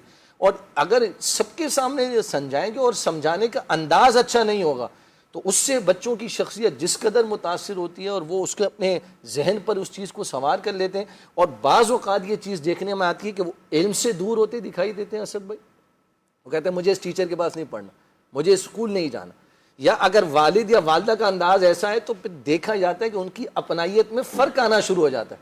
اگر باپ جو ہے وہ پازیٹیو وے میں چل رہا ہے تو بچے باپ کے ساتھ زیادہ اٹیچ ہو جائیں گے، ماں اگر غصہ کرتی رہتی ہے، ڈانٹتی رہتی ہے، بلا وجہ جھاڑتی رہتی ہے تو بچے ان سے جو ہے وہ یہ گیپ پیدا ہونا شروع ہو جائے گا، اور یہ بہت نقصان اور دہ یہ ہے۔ بہت زیادہ نقصان دہ ہے۔ اچھا، تربیت کی تو بچوں کے ساتھ انٹریکشن ہوتا ہے عدنان بھائی، میں چاہوں گا کہ بعض اوقات بڑے کو کچھ کہنا ہوتا ہے جی، تو اس کو ہم تربیت تو نہیں کہیں گے، لیکن بڑے کو کوئی اصلاح کی بات کہنی ہے، عمر میں ہو سکتا ہے آپ سے بڑا ہو، یا منصب میں آپ سے بڑا ہے، یا معاشرے میں بعض اوقات ایسے افراد ہوتے ہیں کہ جن کا ایک اسٹیٹس ہوتا ہے، ایک لیول ہوتا ہے، تو مسٹیک تو کسی سے بھی ہو سکتی ہے، غلطی تو کسی سے بھی ہو سکتی ہے۔ تو میں چاہوں گا کہ اب بچوں کے علاوہ بھی تو افراد کی تربیت یا ان کی اصلاح کے پہلو ممکن ہوتے ہیں، تو یہاں پر صحیح اور غلط کے تناظر میں آپ کیا بیان فرمائیں گے؟ میں سیدھی ایک بات تو یہ جو خاص طور پر کسی بھی بندے کی، کسی بھی فرد کی جب اصلاح کی جائے، جب اس کی آپ تربیت چاہتے ہیں، اس کو نکھارنا چاہتے ہیں، تو اس کے اندر جو سمجھانے والا شخص ہے اس کی ایک ذمہ داری یہ بنتی ہے کہ وہ حکمت اور دانش مندی سے کام لے، صحیح، کس انداز میں سمجھانا فائدہ مند ہوگا اس کو دیکھے۔ جب ہم اسلاف کی زندگیوں کو دیکھتے ہیں، حضرت زبید ایامی رحمۃ اللہ تعالیٰ علیہ یہ ایک مسجد میں مؤذن تھے، اچھا، تو آپ جو بچے کھیل رہے ہوتے تھے نا ان کے پاس جاتے اور انہیں کہتے بیٹا نماز پڑھنے کے لیے آؤ، میں تمہیں اخروٹ دوں گا۔ اچھا، بچوں کو لے کر آتے، نماز پڑھاتے، جب نماز پڑھ لیتے تو پھر ان میں اخروٹ تقسیم کر دیتے۔ کسی نے ان سے پوچھا آپ ایسا کیوں کرتے ہیں؟ بھائی یہ آپ کے بچے نہیں، یہ محلے کے بچے ہیں، لیکن آپ ان کو اخروٹ دے رہے ہیں۔ تو انہوں نے فرمایا میں 5 درہم میں اخروٹ خرید لیتا ہوں، اگر 5 درہم میں یہ بچے نمازی بن جاتے ہیں تو میرا کیا نقصان ہے؟ تو دیکھنا یہ ہے کہ جب آپ کسی کی اصلاح چاہتے ہیں، سمجھانا چاہتے ہیں، اگر بابا فرید الدین گنج شکر رحمۃ اللہ تعالی کی والدہ شکر کی پڑیا دے کر بیٹے کو نمازی بنا سکتی ہے، تو میں اور آپ اور دیگر افراد جو اپنے بچے کو دن رات چیزیں دے رہے ہوتے ہیں، ان کی جو وش ہے وہ پوری کر رہے ہوتے ہیں، تو اس وش کو کسی اچھی عادت کے ساتھ جوڑ دیجیے۔ آپ کے بیٹا آپ یہ کریں گے میں آپ کو یہ دوں گا، آپ یہ کریں گے میں آپ کو یہ دوں گا۔ گھر کے اندر آپ بیٹھ گئے ہیں، درود پاک کا عادی بنانا ہے، آپ نے بادام لے لیے، پستے لے لیے، بیٹا 10 مرتبہ پڑھو گے تو 10 بادام آپ کے، 10 پستے جو ہے وہ آپ کو ملیں گے۔ بچہ ایک تو اچھی چیز کھائے گا، صحت کے لیے بھی اچھا ہے، اور ایک اچھی عادت اس کے اندر جو ہے وہ آنا شروع ہو جائے گی۔ تو یوں حکمت و دانش مندی کے ساتھ ہم بہت کچھ کر سکتے ہیں۔ اچھا، اب ہے بڑوں کی اصلاح۔ دوسرا ایک میں چلتے چلتے ایک اور عرض کر دوں، وہ افراد جنہیں ڈی گریڈ کر دیا جاتا ہے، بچے کو کہہ دیا گیا تم ساری زندگی کچھ بھی نہیں کر سکو گے، ایسے ہی زندگی گزارو گے۔ اب اس بات کو، پہلی بات تو ہے کہ جس نے یہ کیا اس نے غلط کیا، لیکن یہ بھی اتنا فرما بردار تھا کہ ساری زندگی اس کی اس بات کو ذہن پر ایسا سوار کیا کہ 40 سال گزرنے کے بعد بھی وہ کہتا ہے مجھے ابھی تک بھی میری وہی کیفیت ہے، باقی اور کوئی بات نہیں مانی ہوگی اس نے، صحیح، اس طرح کی۔ تو اپنے آپ کو بھی تھوڑا جو ہے نا وہ اپنا مورال بلند کیجئے۔ اگر کسی نے ڈی گریڈ کرنے کی کوشش کی ہے آپ کو، آپ کے حوصلے کو پست کر دیا ہے، اس کا یہ مطلب نہیں ہے کہ آپ بولیں بھائی آپ نے جو کیا میں تو ویسا ہی ہوں۔ دل پہ آپ لے ان لیا۔ کو بتائیں کہ میں ایسا نہیں ہوں، میں اس کے برعکس کرنے پر قادر ہوں۔ میں آپ کو ایک حقیقی واقعہ ایک ادارے کے اندر یہی ہمارے ہاں پیش آیا۔ ایک طالب علم جو ہے وہ ٹیسٹ دینے کے لیے آیا، اچھا، جاب کے لیے، تو وہ کچھ نمبروں سے فیل ہو گیا۔ اچھا، تو اس کو اچھا اس نے اس بات کو بھائی فیل ہو گیا، نہیں اس کو رکھا گیا۔ تو ایسا ہوا کہ بھائی کچھ عرصے کے بعد آپ تیاری کریں، پھر آ کے دے دیجئے گا ٹیسٹ۔ وہ کچھ عرصے کے بعد پھر آیا جی، اس نے ٹیسٹ دیا، اس بار وہ پاس ہو گیا۔ تو اب اس کو کہا گیا جی آپ کب سے آئیں گے؟ اس نے کہا جی میں آنے کے لیے نہیں آیا۔ اچھا، وہ جو مجھ پر مجھے ایک وہ تھا نا کہ میں فیل ہو گیا اور میری ایک پہچان یعنی یہ فلاں شخص بھی فیل ہوا ہے، تو میں صرف اس کو ختم کرنے کے لیے آیا ہوں، جاب نہیں کرنی، میں دوسری جگہ جاب کر رہا ہوں، لیکن وہ جو ایک بات میرے ذمہ لگ گئی تھی نا، میں اس کو ختم کرنے کے لیے آیا ہوں کہ میں نالائق نہیں ہوں، میں پڑھنے والا طالب علم ہوں اور میری کیفیت یہ ہے۔ تو آدمی اپنے جو حوصلہ ہے اس کو بھی بلند کرے۔ کسی کے بیوقوف کہنے پر آپ بیوقوف بن گئے اور ساری زندگی بیوقوف بن کر اور نالائق اور کم کند ذہن بن کر زندگی گزارنے کی بجائے لوگوں کی بات کو غلط ثابت کیجئے، اپنے حوصلے کو بلند کیجئے کہ میں ایسا نہیں ہوں، میں بہت کچھ کر سکتا ہوں، کر کے دکھائیے آپ، تاکہ لوگوں کی سوچ آپ کے بارے میں تبدیل ہو۔ دوسری بات، جو بڑے کسی اپنے سے عمر میں جو بڑا ہے اس کو سمجھانے کی جہاں تک بات ہے، بہت مشہور واقعہ ہے حسنین کریمین کا۔ آپ نے دیکھا ایک شخص کو جو وضو کے اندر کچھ غلطیاں کر رہا تھا، جب سمجھانا مقصود ہو نا جی تو پھر بندہ اس کے لیے بہت سارے انداز اختیار کر سکتا ہے، حکمت بھی ہو، دانش مندی بھی ہو۔ فرمایا کہ بھائی وہ جو بزرگ تھے ان سے کہا چچا جان ہم دونوں وضو کرتے ہیں، آپ دیکھیں کوئی کمی ہو، کوئی معاملہ اس طرح کا تو ہمیں بتائیے گا۔ تو دونوں شہزادوں نے وضو کیا۔ اب ظاہر سی بات ہے یہ نبی پاک علیہ السلام کے تربیت یافتہ ہیں، جب وضو کیا تو وہ جو مقصود تھا کہ اس بندے کی اصلاح ہو جائے، انہوں نے دیکھا تو میری کمی ہے اس کے اندر، تو انہوں نے کیا کیا، اس چیز کو لے لیا۔ اب آپ دیکھیے یہ تھی وہ حکمت، دانش مندی، یہ ہے حقیقی تربیت کہ کسی بندے کو کمال تک پہنچا دینا آہستہ آہستہ ایسے انداز میں۔ تو ہم اپنے آپ پر غور کریں، ہم تربیت کرنا چاہ رہے ہیں یا تخریب کاری کی طرف جا رہے ہیں، اس کو برباد کرنا چاہتے ہیں، اسے ڈی گریڈ کرنا چاہتے ہیں، حوصلہ شکنی کرنا چاہتے ہیں۔ اگر تو آپ کمال کی طرف پہنچانا چاہتے ہیں تو چھوٹا بھی آپ کی بات کو مان لے گا اور بڑا بھی خوش دلی کے ساتھ قبول کرے گا۔ لیکن اگر آپ کسی اور مقصد کوئی اور ہے اور اب آپ اس کو تربیت کا نام دے رہے ہیں تو پھر وہ مقصد حاصل نہیں ہوگا جو تربیت کا مقصد ہونا چاہیے تھا۔ تو یوں کر کے بہت ساری چیزیں ہمیں بہت خوب ہے، اور ظاہر ہے کہ حسب موقع ہر شخص اپنے منصب اور اپنے قد اور اپنی اس کے مطابق علم کے مطابق جو ہے وہ انداز اختیار کر سکتا ہے۔ یہاں پر ایک چیز عرض کروں گا کہ بہت مرتبہ ایسا بھی ہوتا ہے کہ ہم جس کی تربیت کرنی ہوتی ہے اس سے تو بات نہیں کر رہے ہوتے، بلکہ سب سے بات کر رہے ہوتے ہیں، اور اس کی مثالیں کم نہیں ہوں گی۔ یعنی کہ ایک عجیب معاملہ ہے کہ مثال کے طور پر مجھے اگر رضا بھائی سے کوئی بات کہنی ہے اور میں چاہتا ہوں کہ یہ اس کام کو اس طرح سے کریں، اور میں کہہ جو ہے وہ عدنان بھائی کو رہا ہوں، ایاز بھائی کو کہہ رہا ہوں، ان کو میں نہیں کہہ رہا جن سے میں نے بات کرنی ہے، بقیہ سارے زمانے کے سامنے جو ڈھول پیٹ رہا ہوں۔ اچھا جب یہ ساری بات گھوم کر ان تک آئے گی تو کیا میری بات کو قبول کیا جائے گا اور اس کو یہ سمجھا جائے گا کہ میں ان کی اصلاح کرنے کی کوشش کر رہا تھا، یا اس کو کیا سمجھا جائے گا؟ لوجیکلی کیا ہے وہ ایک الگ بات ہے کہ کیا سمجھنا چاہیے، لیکن ایسا کتنی بار ہوتا ہے۔ اچھا پھر بعض اوقات اب ان جملوں کو کیا نام دیں، ہم کسی کی نیت پر تو حکم نہیں لگا سکتے، لیکن میں نے بات کرنی ہے زید سے، اس سے بات کرنے سے پہلے میں ان کے پاس آؤں گا، بڑے افسوس کی بات ہے یار زید ایسا کام کر رہا تھا، بڑے افسوس کی بات ہے۔ ارے بھائی یہاں افسوس کرنے سے اس جو شخص ہے اس تک بات آپ کی کیسے پہنچے گی، اور یہ افسوس کرنا کیسا، اور یہ افسوس کا موقع کیسا. آپ نے افسوس کے نام پہ جو ہے اس کی عیب کو ایک شخص تک پہنچا دیا، اب دوسرے کے سامنے، اب تیسرے کے سامنے. تو یہ ایک بڑی پیاری اور بنیادی بات ہمیں بزرگوں نے سکھائی ہے، کتابوں میں لکھی ہے، کہ جس سے آپ کو پرابلم ہے یا جس کی آپ اصلاح چاہتے ہیں، جس میں کوئی مسئلہ ہے، تو براہ راست اس سے تو بات کریں. اس سے بات کی نہیں، اور سارے زمانے میں جو ہے وہ آپ ڈنڈورا پیٹتے پھر رہے ہیں، اور یہ تباہ کر دیتا ہے آپ کی پرسنالٹی کو. اچھا، اس کے دل میں آپ کی جگہ نہیں بنے گی، وہ کبھی بھی اس کو بڑا مشکل ہے سمجھے گا کہ یہ میری اصلاح چاہتے تھے. اور اس کے اندر ایک بنیادی وجہ یہ ہوتی ہے کہ ہم خود کمزور اعتماد والے ہوتے ہیں، ہمیں خود اپنے آپ پر کانفیڈنس نہیں ہوتا کہ بھائی جس کے ساتھ ہے اس کو جا کر آپ براہ راست بات کریں. آپ وہ مارے گا تھوڑی، لڑے گا تھوڑی، اچھا انداز ہوگا، آپ حکمت عملی سے اس سے بات کریں گے تو بہت مشکل ہے. ہاں، بعض ہوتے ہیں کہ جن کے بارے میں آپ کو غالب گمان ہوتا ہے کہ یار یہ تو مطلب بس چڑھ دوڑے گا، تو بس ٹھیک ہے، اسے کنارہ کشی اختیار کرے، اس کے نصیب. لیکن عموماً سب ایسے نہیں ہوتے.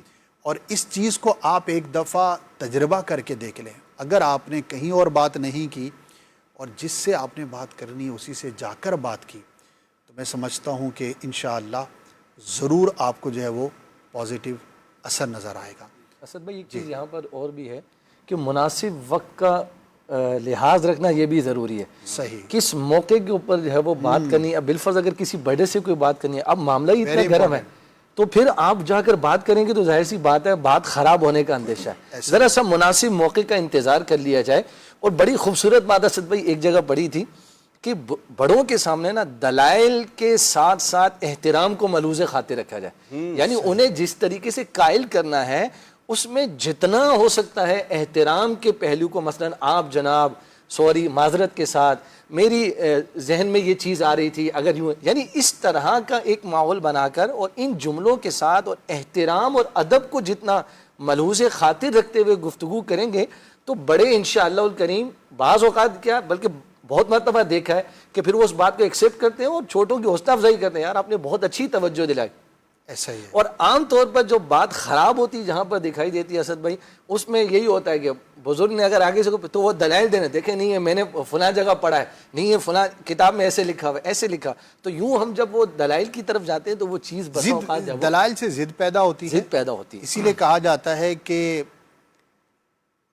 صحیح بات ایکسیپٹ کروانے میں آپ کا مناظرانہ انداز نہیں بلکہ آپ کا با اخلاق ہونا زیادہ یہ پر اثر ہوتا ہے.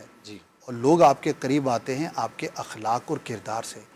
جہاں آپ بحث کے اندر پڑے اور آپ دلائل کی طرف گئے تو بہت کم ایسا ہوتا ہے کہ دلائل کے بعد جو ہے سامنے والا آپ کی بات کو ایکسیپٹ کرے، کیونکہ انسانی فطرت ہے. کیونکہ دلائل پھر اس کی دنیا بڑی وسیع ہوتی ہے تو پھر وہ نہ ختم ہونے والا ایک سلسلہ جو ہے وہ شروع ہو جاتا ہے. میں آخر میں ایک واقعہ عرض کرنا چاہوں گا. نبی کریم صلی اللہ تعالیٰ علیہ وآلہ وسلم نے سمجھانے کے تعلق سے ہماری تربیت فرمائی کہ جب ہم کسی کو سمجھانا چاہتے ہیں، کسی کے سامنے آپ اس بات کو رکھ دیتے ہیں کہ میں تمہارا خیر خواہ ہوں. نبی پاک علیہ الصلوۃ والسلام کی بارگاہ میں ایک عربی دیہات کا رہنے والا آیا. اس نے آ کے نبی پاک علیہ الصلوۃ والسلام سے کچھ مانگا، سوال کیا. سرکار علیہ الصلوۃ والسلام نے عطا فرمایا اور پھر فرمایا کہ ہاں بھائی ہم نے تمہیں دیا، تم راضی ہو؟ تو اس نے، وہ دیہات کا آدمی تھا، اس نے کہا جی آپ نے کوئی میرا کچھ نہیں دیا مجھے، اور کوئی بہت زیادہ نہیں دیا، ایسا مطلب شکوے والا انداز. تو صحابہ کرام علیہ رضوان کو اس کی بات بہت بری لگی، ناگوار گزری، اور قریب تھا کہ صحابہ کرام علیہ رضوان اس کی طرف دوڑتے. تو نبی پاک علیہ السلام نے فرمایا ٹھہرو، اور اس جو عربی تھا، دیہاتی تھا، اس کا ہاتھ پکڑا، اس کو گھر لے گئے. سرکار علیہ السلام نے گھر لے جا کر اس کو مزید عطا فرمایا. سبحان اللہ. اور عطا فرمانے کے بعد اب فرمایا اب میں نے تمہیں دیا. اس نے کہا جی آپ کا بھلا ہو، آپ کی آل اولاد کا بھلا ہو، خیر ہو، آپ نے تو مجھے جو ہے وہ مال و مال کر دیا، نواز دیا ہے، آپ نے مجھے بہت دیا ہے. نبی پاک علیہ السلام نے فرمایا یہی بات جو تم نے ابھی یہاں کہی ہے نا، یہ صحابہ کرام کے پاس بھی جا کے کہو، کیونکہ وہ جو تم نے اس وقت بات کہی تھی اس سے ان کے دلوں میں بات رہ گئی ہے، تو یہ ختم ہو جانی چاہیے. اگلے دن کیا ہوا؟ اسی وقت یا اگلے دن نبی پاک علیہ السلام نے صحابہ کرام علیہ رضوان سے فرمایا بھئی یہ بندہ کوئی بات کہنا چاہتا ہے، اس کی بات سنو. تو اب اس نے کہا کہ جی سرکار نے فرمایا بھی میں نے تمہیں کچھ دیا؟ اس نے کہا جی آپ نے مجھے بہت نوازا ہے، آپ کا بھلا ہو اور خیر ہو، یوں کر کے اس نے بڑی جو ہے نا وہ بہت بہتر انداز میں گفتگو کی. صحابہ کرام علیہ بہت خوش ہوئے. تو اللہ کے پیارے محبوب علیہ السلام نے اب یہاں مثال ارشاد فرمائی. فرمایا میری مثال اس آدمی کی سی ہے، ارشاد فرمایا کہ جس کی سواری کا جانور دوڑ جائے، بھاگنا شروع کر دے، لوگ سب اس کے پیچھے پکڑنے کے لیے بھاگ رہے ہیں، اور ان کے بھاگنے کی وجہ سے وہ اونٹنی، وہ سواری کا جانور اور تیز ہو رہا ہے، اور تیز بھاگ رہا ہے. فرمایا ایسے میں وہ جو مالک ہے وہ کچھ چارہ لے کر ہاتھ میں اس اپنے جانور کے قریب جاتا ہے، اس کو دکھاتا ہے. اب ایک چارہ، دوسری انسیت. اب کیا ہے، جانور بھاگنے کی بجائے رک جاتا ہے اور اس کے قریب آ جاتا ہے، اس کو پکڑ لیتا ہے. فرمایا اگر میں اس شخص کو اسی حال میں چھوڑ دیتا تو یہ دوزخ میں جاتا، اس کا جو حشر ہوتا. لیکن میں نے جیسے اس کو بچایا ہے، نبی پاک صلی اللہ تعالیٰ علیہ وسلم نے ہمیں سمجھایا کہ کس بندے کو کس انداز میں سمجھانا چاہیے.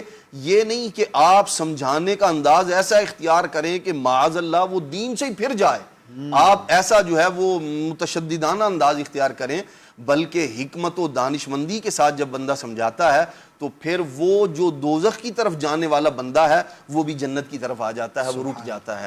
تو حکمت و دانش اصل جو ہے وہ سیکھنے پر مشتمل ہے کہ ہم سیکھنے والے بن جائیں تو دوسروں کو اچھے انداز میں سکھانے والے بھی بن جائیں. ماشاءاللہ ماشاءاللہ. اچھا اب آخر میں وقت جو ہے وہ اختتام کی طرف ہے. دنیا میں بہت کچھ سیکھا جاتا ہے، ٹریننگ اینڈ ڈیولپمنٹ. ہر بڑے ادارے کے اندر یا ہر اچھے ادارے میں کہیے ایک باقاعدہ ڈپارٹمنٹ ہوتا ہے جس کے اندر ہر سطح کے شخص کی تربیت کی جاتی ہے، اور یہ سلسلہ جاری رہتا ہے. میں نے ایک فورسز سے متعلق کسی شخص کا انٹرویو دیکھا تھا، اور وہ ایک ایسی جگہ پر اس کی ڈیوٹی تھی کہ جہاں پر یوں کہیے کہ پلک جھپکنے کی بھی اجازت نہیں ہوتی، کوئی سینسیٹیو جو ہے وہ ایریا ہوگا، اور اس جگہ پر بہت طویل ڈیوٹی بھی نہیں ہوتی، چند گھنٹے ہوتے ہیں، پھر بندہ چینج ہوتا ہے، کیونکہ بڑا سینسیٹیو اور فوکسڈ ایریا ہے. اور وہاں پہ ظاہر ہے کہ فیملی بھی نہیں ہوتی، کوئی پہاڑی یا اس طرح کا ایریا ہوگا بارڈر وغیرہ کا. تو اسے انٹرویو کرنے والے نے کہا کہ آپ کی ڈیوٹی بڑی سینسیٹیو ہے، بڑی مشکل ہے، تو کتنی دیر آپ ڈیوٹی کرتے ہیں؟ تو غالباً اس نے کہا 6-8 گھنٹے. اس نے کہا آپ 6-8 گھنٹے ڈیوٹی ہوتی ہے تو اس کے بعد جو ہے وہ 16 گھنٹے کیا کرتے ہیں؟ تو اس نے کہا کہ آرام کرتے ہیں جتنا ہمیں کرنا ہوتا ہے، اس کے علاوہ جتنا ٹائم ہوتا ہے ہم روزانہ ٹریننگ کرتے ہیں. یعنی ہماری زندگی ہی ٹریننگ کا نام ہے. تو سمجھ میں یہ آئی بات کہ جس کا امپیکٹ جتنا بڑا ہوتا ہے، جو جتنا سینسیٹیو ہوگا، تو اس کو ہمیشہ سیکھنے کی حاجت اور ضرورت ہے. اس موسٹ سینسیٹیو ایریا میں جو شخص ہوگا وہ تربیت یافتہ ہی ہوگا نا، کوئی اناڑی تو ہوگا نہیں. لیکن اس کے باوجود وہ کیا کہہ رہا ہے کہ جب ہم ڈیوٹی پر ہوتے ہیں اس کے علاوہ ہماری آج بھی تربیت ہوتی ہے. یعنی ہر وقت ہم اس پروسیجر کے اندر ہی اپنی زندگی گزار رہے ہوتے ہیں. That's why they have the most impact. اسی لیے کسی بھی ملک کی جو فوج ہوتی ہے وہ سب سے زیادہ امپیکٹ فل ہوتی ہے کہ ان کی ٹریننگ سب سے زیادہ ہوتی ہے. تو اگر آپ زندگی میں کوئی بڑا کام کرنا چاہتے ہیں تو کسی بھی موڑ پر، کسی بھی جگہ پر، ہاں اس کا موڈیول چینج ہو جائے گا، بچہ الگ تربیت حاصل کرتا ہے، جوان کی تربیت جدا ہے. اگر آپ بڑھاپے کی عمر میں ہیں تو ذرا انداز مختلف ہوگا. بہرحال آپ سیکھنے کے عمل سے بری و ذمہ نہیں ہو سکتے. اور اللہ پاک نے اس کائنات میں اتنی ڈائیورسٹی رکھی ہے کہ سیکھنے کا عمل نہ کبھی ختم ہو سکتا ہے، نہ سیکھنے کی چیزیں کبھی ختم ہو سکتی ہیں. تو اللہ پاک ہم سب کو مزید بہتر ڈھونڈنے کی اور مزید بہتر ہونے کی کوشش کرنے کی توفیق عطا فرمائے. کوئی ہمیں سکھائے تو بہت اچھی بات ہے، کوئی ہمیں اصلاح کرے، ہمیں سکھائے تو اس کا شکریہ. لیکن اگر کوئی نہ سکھائے تو ہمیں خود بھی سیکھنے کی کوشش کرنی چاہیے. اس کا میں کیوں انتظار کروں گا کوئی آئے گا مجھے بتائے گا. اور اس کے لیے 2 چیزیں ہیں. ایک ہے کتاب کا پڑھنا، کتاب پڑھیے. ایک کتاب مصنف کی زندگی کے تمام تجربات کا نچوڑ ہوتا ہے. 25-50-100 صفحے کے اندر اپنی زندگی کا ایک تجربہ آپ تک پہنچا دیتا ہے. بہت زیادہ آپ سیکھ سکتے ہیں کسی کتاب سے. دوسرا، آپ اچھے آبزرور بنیے. اچھا مشاہدہ کرنے والے بنیے. آپ سفر کرتے ہیں, لوگوں سے ملتے ہیں, تو آپ ذرا غور کرنے کی عادت ڈالیں. آپ یقین کریں ہر لمحہ آپ کو کچھ نہ کچھ سیکھنے کا ملے گا. کسی نے کہا نا کہ میں بیوقوفوں سے سیکھتا ہوں. بیوقوفوں سے کیا سیکھتے ہو؟ میں یہ سیکھتا ہوں کہ یہ نہیں کرنا. تو آبزرور ہوں گے آپ, مشاہدہ آپ کا اچھا ہوگا تو آپ بہت سو سے بہت کچھ سیکھیں گے. تو سیلف ٹریننگ, اپنی خود جو ہے وہ اصلاح کرنا اور اپنے آپ کو تربیت کے عمل میں جاری رکھنا, یہ میرا اور آپ کا ایک زندگی کا حصہ ہونا چاہیے. اللہ پاک ہمیں قرآن و سنت کے مطابق اپنی تربیت حاصل کرنے کی توفیق عطا فرمائے. اور اگر ہم کسی کی تربیت پر معمور ہیں تو پیارے اور بہترین انداز پر اس کی تربیت کرنے میں ہم کامیاب ہوں. اور اصل تربیت وہ ہے جو شریعت کے مطابق ہے. اللہ پاک ہم سب کو توفیق عطا فرمائے. یہی مدنی چینل کا پیغام ہے اور یہی ہماری کوشش ہے. ہم آپ سے اجازت چاہیں گے. مدنی چینل آپ کے ساتھ ہے, دیکھتے رہیے, سیکھتے رہیے. صلو علی الحبیب صلی اللہ تعالی علی محمد صلی اللہ علیہ وآلہ وسلم.